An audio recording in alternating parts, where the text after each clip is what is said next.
porque nós queremos ministrar,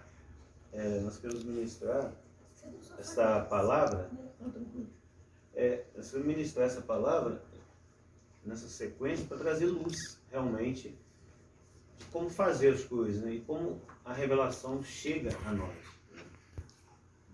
O nosso modelo é Jesus, né? Então a gente começou até fez essa colinha que a gente postou hoje no grupo, né?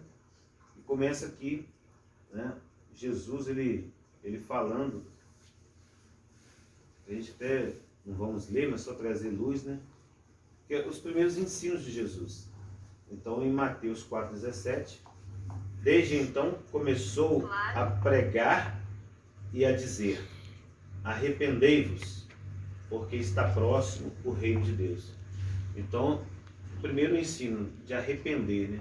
Metanoia, mudar a mente.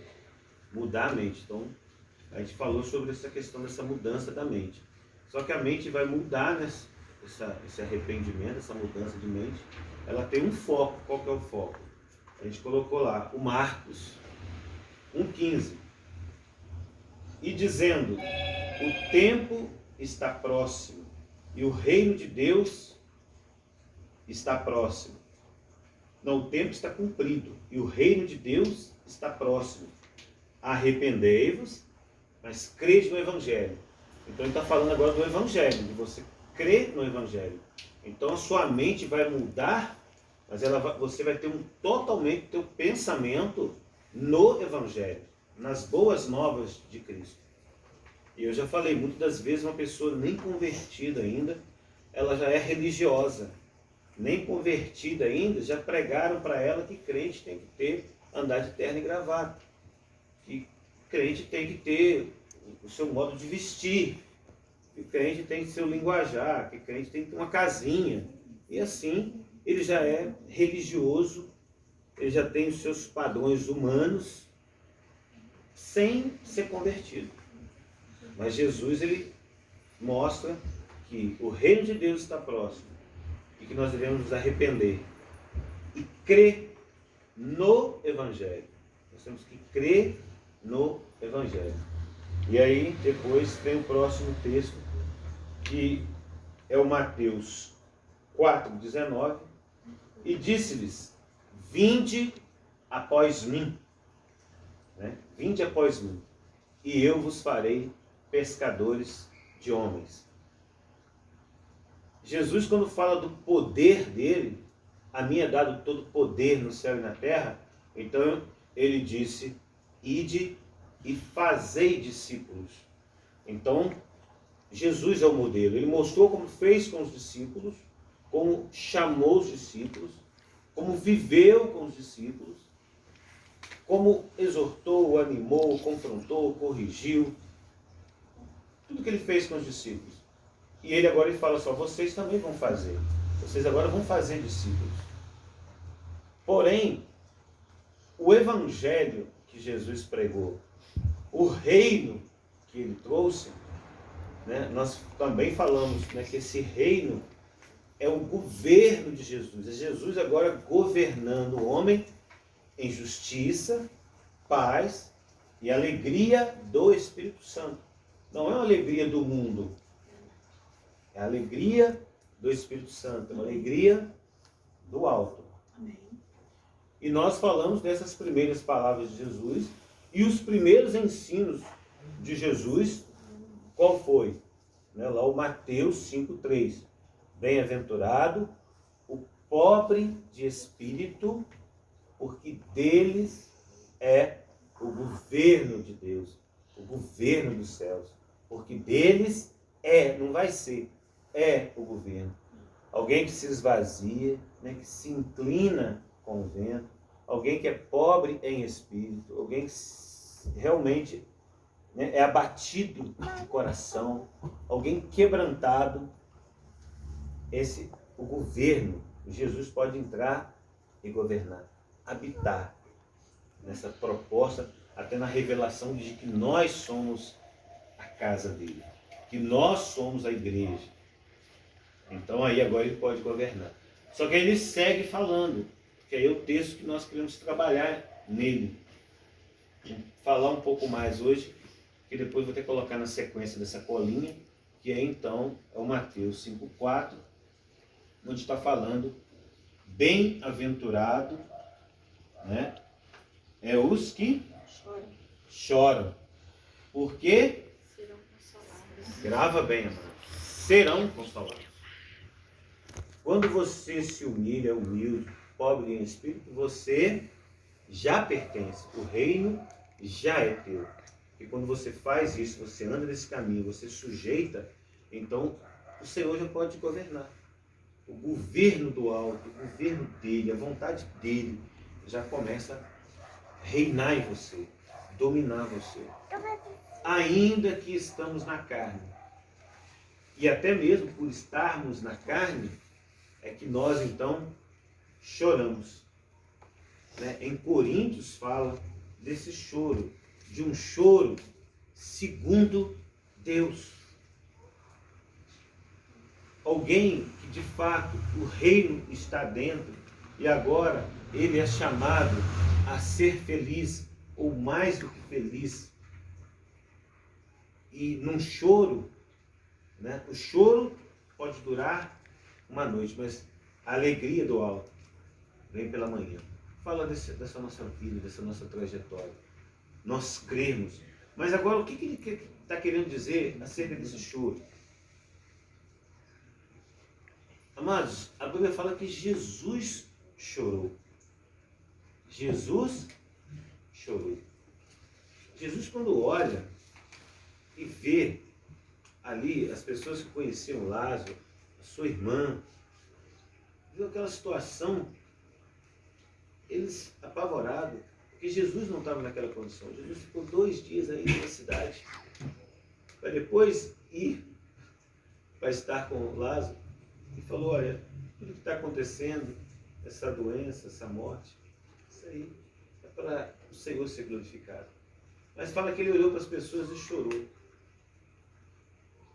Podemos conjecturar aqui qual foi esse choro, a incredulidade das pessoas. Mas eu sempre imagino Jesus olhando para o Pai. Porque até nesse contexto ele fala assim, Senhor, glorifica aqui o teu nome. Glorifica aqui o teu nome. Ele está falando, eu vou ressuscitar Lázaro, mas para que o Senhor seja glorificado. O nosso choro, o choro segundo Deus, bem-aventurado é um choro quando você olha, você avalia que o Senhor vai ser glorificado com esse choro. Esse choro você faz um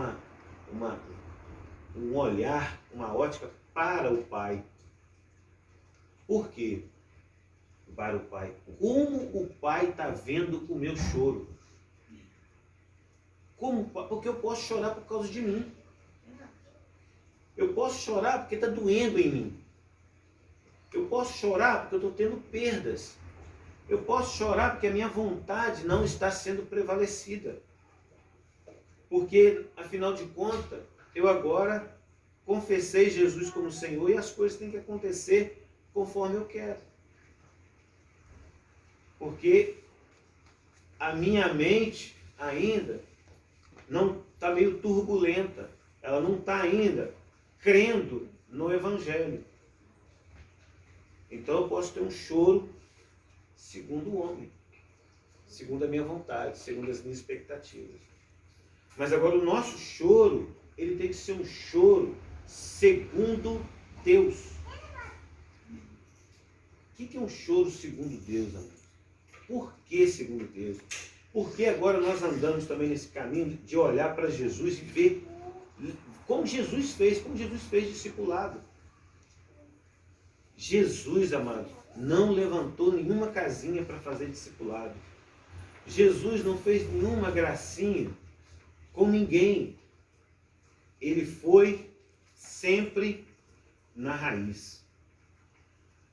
Eu até compreendo que ele tinha a mesma linguagem de João Batista, porque João Batista que fala isso. Que o machado está posto à raiz. Mas quando Herodes ouviu falar acerca de Jesus, e uns falaram, Jeremias, Elias, alguns profetas, Herodes falou assim, é João que ressuscitou dos mortos. Por quê? Porque eles falavam a mesma coisa. Eles tinham o mesmo espírito, a mesma pegada. E João Batista não brincava. E a vida de João Batista atraía. As pessoas iam lá no deserto. Entendeu? Ver ele não brincar, mas manifestar, preparar de fato o caminho do Senhor. Por que a gente está falando isso? Porque eu queria associar esse choro, a nossa vida. Aí talvez a pessoa fale assim, poxa, mas a vida é isso. O que é a nossa vida? O que permeia, né, rodeia os nossos pensamentos, quando não é a essência do Evangelho? A Bíblia fala que há 3 coisas que há no mundo. E na realidade elas se misturam, né? João diz que concupiscência da carne, concupiscência dos olhos e soberba da vida. São as coisas loucas. Vou até falar aqui da minha mãezinha, né? A minha mãe fala, né, que ela tem uma linguagem para falar de sexo. Ela usa o termo lá, que o godê é a raiz de todos os males, o sexo é a raiz de todo o mal. Eu até falo para a mãe, não é assim, a palavra diz que não é isso. Né? Na realidade, o ser humano, pecador, sem Jesus, esse coração é maligno, entendeu? Mas o amor ao dinheiro, né? Mas o dinheiro está lá ligado com a fama, está ligado com a concupiscência dos olhos, né? E também a soberba da vida. Hoje a pessoa tem dinheiro, que é glamour, né? Soberba, então está tudo entranhado. Mas eu queria ler um texto para que nós venhamos a compreender quem nós somos. E se de fato queremos o Senhor, se de fato queremos que Ele governe a nossa vida. E se nós entramos no reino de Deus, se o reino de Deus nos pertence. Né? Eu queria ler primeiro a carta aos Coríntios. Primeira carta aos Coríntios, capítulo 6. O verso 15 em diante. Precisa pensar assim, poxa, o que tem a ver, né? Uma coisa com a outra. Eu também, quando minha mente, né? Meus pensamentos tem uma coisa a ver com a outra. Aí Deus vai mostrando, né? Deus vai mostrando. Eu vou até mostrar um texto assim que Deus me associou assim, de forma que eu fiquei assim, poxa, o que tem uma coisa a ver com a outra? Mas está lá que o Paulo falou. Né? Diz assim, ó, o 15. Não sabeis vós que os vossos, no plural, que os vossos corpos são membros de Cristo? Tomarei, pois, o membro de Cristo e os farei membros de uma prostituta, de uma meretriz? Não, por certo. Ou não sabeis que o que se ajunta com uma meretriz faz um corpo com ela? Porque diz, serão 2 uma só carne. E aí eu não posso deixar de falar, porque o casamento é um só. Está tratando aqui como que eu posso me colar agora com uma prostituta, com outro corpo, que não é meu. Porque está escrito, com quem eu casei eu me tornei um só. Não tem como descolar. E a gente vai vendo que não descola o negócio. O 17 diz assim, mas o que se ajunta com o Senhor é o mesmo Espírito. Mas grave esse negócio, grave isso aí. O que se ajunta com o Senhor é o mesmo Espírito, é um só com Ele. O que se ajunta com o Senhor. O 18 diz, fugir da fornicação. Aí, sua tradução está como? Fugir da imoralidade sexual. Então, fugir da imoralidade sexual. Fugir da porneia, prostituição, fornicação. Todo pecado que o homem comete é fora do corpo. Olha só, Todo pecado que a pessoa comete é fora do corpo. Mas o que fornica, peca contra o seu próprio corpo. E aí nós temos que dar aquela pitaca, né? Como que algo que eu agora, então, peco, sou contra o próprio corpo, o corpo que não é meu, o corpo que não é meu, e um dia esse negócio vai ficar certinho com outro corpo, vai dar certo, eu vou curiar com outro corpo. Eu vejo que pessoas pecam e nem choram, porque nós estamos lá no texto de Mateus 5,4, de um choro segundo Deus. Então eu vejo que tem pessoas que pecam, fornicam e nem choram. Eu vou até falar, alguns ficam alegres, porque eu já ouvi pessoas dizer que o pecado de um libera o outro. E aí? O 19, né? Não sabeis que o vosso corpo é templo do Espírito Santo? Não sabeis que você é casa de Deus? Que Deus mora em você? Ou é brincadeira que nós estamos falando? Ou é brincadeira a vida? Paulo está dizendo isso. Porque, na realidade, o contexto é que tinha pessoas que pensavam, amados, que o que importa era o conhecimento, era a sabedoria, era você ter algum título, era você ter alguma unção a mais. E a carne não é nada.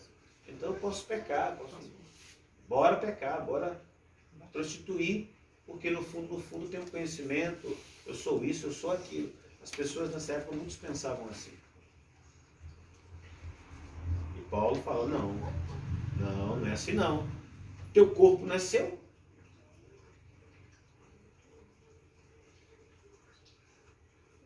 Ou não sabeis, no 19, ou não sabeis que o vosso corpo é templo do Espírito Santo, que habita em vós, proveniente de Deus, e que não sois de vós mesmos? E que não sois de vós mesmos? Amados, nós não somos de nós mesmos. Aqui fala, vocês não pertencem a vocês mesmos, mas a Deus. Então, nós somos de Deus, nós não pertencemos a nós mesmos. O 20 diz, porque fostes comprado por bom preço. Glorificai, pois, a Deus no vosso corpo e no vosso espírito, o quais pertence a Deus. Quando fala aqui o contexto que glorificai a Deus no vosso corpo, eu não sou uma pessoa que tem estudo, não tem curso teológico, não tem nada. Tem curso teológico. Mas quando está dizendo aqui que eu devo glorificar a Deus no meu corpo, está falando para mim não ter relação, fornicação, prostituição com outro corpo. Ou não é isso que está falando? Aí quando eu tenho, de alguma forma lá na frente, ou o tempo vai desfazer isso? Eu vou descolar de um e colar no outro naturalmente? Ou o meu choro vai ser um choro segundo Deus? Porque há o choro, amados, segundo Deus. A Bíblia fala de um homem no Antigo Testamento que ele chorou, ele clamou ao Senhor, e o Senhor acrescentou a ele mais 15 anos de vida. E há outros que choraram, e a Bíblia fala que Esaú chorou também, mas não achou em seu coração lugar de arrependimento. Judas chorou. Ai, sangue inocente! Ele chorou. Mas também não achou lugar de arrependimento, porque fez o que fez. Entende, amados? Aí você pode também pensar, poxa, mas o que isso tem a ver? Eu queria ler, e depois vou voltar aqui no assunto, o texto que a gente leu, Colossenses, capítulo 2, verso 23. Colossenses, capítulo 2, verso 23. Lê aí, Edmundo. De fato, essas regras parecem ser sábias, ao exigirem a adoração forçada dos anjos, a falsa humildade e um modo duro de tratar o corpo. Mas tudo isso não tem nenhum valor para controlar as paixões que levam à imoralidade. Olha só, está falando do texto de Colossenses de uma prática muito clara de culto aos anjos, de várias situações que eles faziam, de vários comportamentos. Não toques, não manuseis, não faça isso, não faça aquilo. Coisas humanas, até flagelos, enfim. Várias formas, várias situações que eles queriam trabalhar o corpo, tratar, resolver os problemas. Só que ali fala que nenhuma dessas coisas era contra a sensualidade. Não trazia satisfação na carne. Como é que conclui? Mas tudo isso não tem nenhum valor para controlar as paixões que levam à imoralidade. Então, mas tudo isso não tem poder, né, para controlar as paixões, né, contra essa imoralidade nossa. Com esse desejo de pecar, esse desejo de fazer, de querer as três coisas que estão no mundo. Que vai desde da fama, mas por fama a gente rouba, a gente mata, a gente prostitui. Por dinheiro a gente também prostitui, a gente mata, a gente faz um monte de coisa por causa do dinheiro. Entendeu? E a gente vive essa necessidade. E os dias de hoje são isso. E ninguém chora por isso. A gente não vê um choro. Mas por que a gente não vê um choro? É porque nós ainda não sabemos de quem nós somos. Nós ainda não sabemos que nós somos de Jesus. Quando você recebe o governo, quando você recebe agora Jesus como Senhor, você agora não é mais teu, você foi comprado por bom preço. Assim, também como Jesus tinha Deus como cabeça, fazia a vontade de Deus. Jesus fazia a vontade de Deus. A mulher também é chamada para sujeitar o marido, porque o corpo da mulher não é dela. O corpo da mulher é do marido. Deixa de ser. O que é isso? E o corpo do marido é da mulher. Por isso que nós não podemos fazer o que nós queremos com nós mesmos. Eu quero. A carne tem vontade de prostituir. A carne tem vontade de matar, de se exaltar. Mas eu tenho que saber, eu não sou meu, mas eu tomei uma decisão. O que eu vi em Paulo, que Paulo era um homem que a gente não sabe dizer se ele era viúvo, né, se ele era solteiro, o que ele era. A gente não tem, a Bíblia não relata. Mas uma coisa é clara, ele decidiu que o corpo dele era do Senhor. Ele falou, não, eu não pego o meu corpo agora para fazer membro de uma meretriz. Eu não pego mais o meu corpo para fazer aquilo que é da minha vontade. Eu agora estou crucificado com Cristo. Eu não sou herdeiro agora de Cristo. Eu sou herdeiro com Cristo. E aí as pessoas confundem. Porque muitos entendem que ela é herdeira de Cristo. Se ela é herdeira de Cristo, então Cristo já fez tudo. Ela pode pecar, casar uma vez, 2 vezes, 3 vezes, 4 vezes. Você tem que saber, mano. Deus te chama nem para casar. Mano. Deus te chama para o celibato. Sim ou não? Está escrito ou não está escrito? Porque às vezes até na mente da igreja tem que casar, tem que casar. Você não pode ficar sozinha, tem que casar. Amado, quando nós entregamos a nossa vida para o Senhor, entregamos a nossa vida para o Senhor.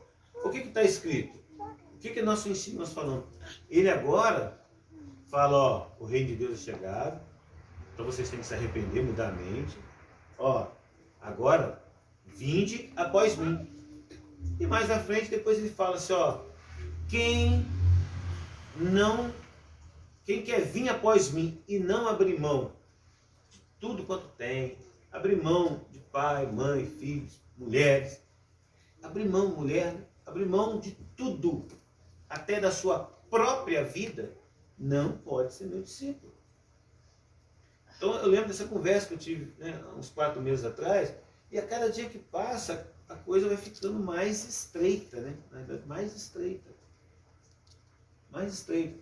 Eu sei que tem pessoas, amados, que não entendem isso, não compreendem o que é o teu corpo agora ser do Senhor. Quando o teu corpo é do Senhor, não tem mais o que fazer. Se você fizer qualquer coisa fora da vontade do Senhor, você não é dele.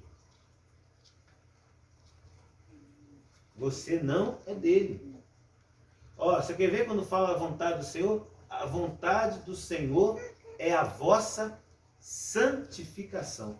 O que é santificação? É um processo de você agora ser separado. Você agora é santo. Não significa que você nunca vai pecar, mas que você é separado. É que você agora não abre mão do Senhor. Você agora é como Davi. Um coração segundo Deus, voltado para Deus, na direção de Deus, ainda que pecamos. Você não abre mão. E você sempre vai para a cruz. Nós somos tendenciosos a descer da cruz. Mas temos que ir para a cruz. E isso, amados, é um choro. Por que um choro? Porque você tem que abrir mão da sua vida. E dói, amados. Ó, dói. Dói porque Jesus, ele fala isso. Porque tem pessoas que às vezes não compreendem também. Quando Jesus fala assim, Pai, afasta de mim esse cálice. O que Jesus estava fazendo ali? Falou isso rindo? Não choro, amado. Porque ele esteve na carne como nós.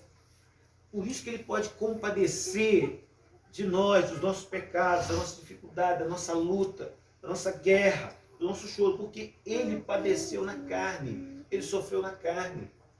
Mas ele falou assim, ó, Pai, passa de mim esse cálice, revelando isso. Mas ele falou assim, todavia, não seja o que eu quero. Por quê, Pai? Eu não sou mais meu. Eu sou teu, eu e o Senhor somos um. Porque aquele que agora é do Senhor, se fez o quê? Um com o Senhor. E agora, amados, o que muita gente na igreja, não vou falar nem do mundo não, é a igreja, não compreende, por exemplo, uma palavra de Jesus. Está em Lucas, capítulo 17, a partir do verso 7.